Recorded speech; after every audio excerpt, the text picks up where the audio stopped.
Agava mu ggwanga lya Congo galaga nti nakati okulwanagana kukyawulirwa mu kibuga Goma ekikulu ekya province ya North Kivu wakati w'abayeekera ba M23 n'eggye ly'eggwanga.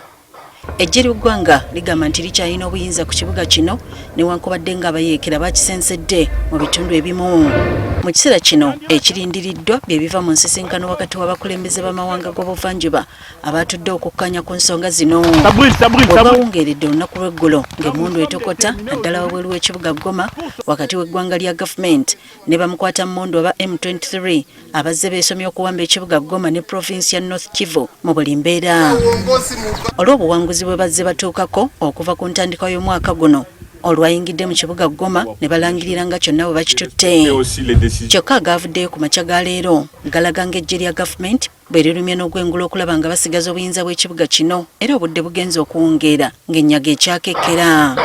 Mu kavuyo kano tukitegedde nti abantu abasoba mu 17 be baakattibwa, abasoba mu 37 banyiga biwundu nga bali mu kujjanjabirwa eggye lya Congo.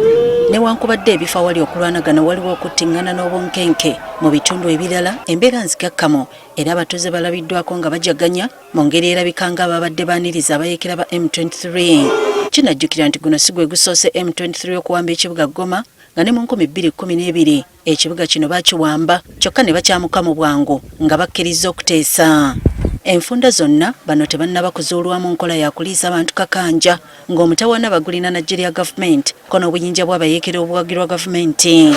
Mu kavuyo kano ng'abayeekera kye bajje bawamba abasibe bonna ababadde mu makomera ag'enjawulo baakalabye ng'akakisa ak'okwetegula ekikoligo era bangi balengeddwako nga badduka beeyina awali emirembe. Kigambibwa nti ekitebe kya Uganda mu Congo kikumiddwako omuliro so nga n'ekyabafalansa kirumbiddwa era abatwala ebyobwereere ne beemala eggoga. Omwogezi w'eggye lya UPDF Felix Kulaije okulanagana kuteeka ku kyakujja eggye lya East Africa eryawamu mu ggwanga lya Congo. Gavumenti ya Congo tiyakiraba omunsa yonge yagala tulwanyise oludda olumu akitali mu buvunaanyizibwa bw'amagye ago. Omukisa ogwo gwasubibwa era ekidiridde kye kino.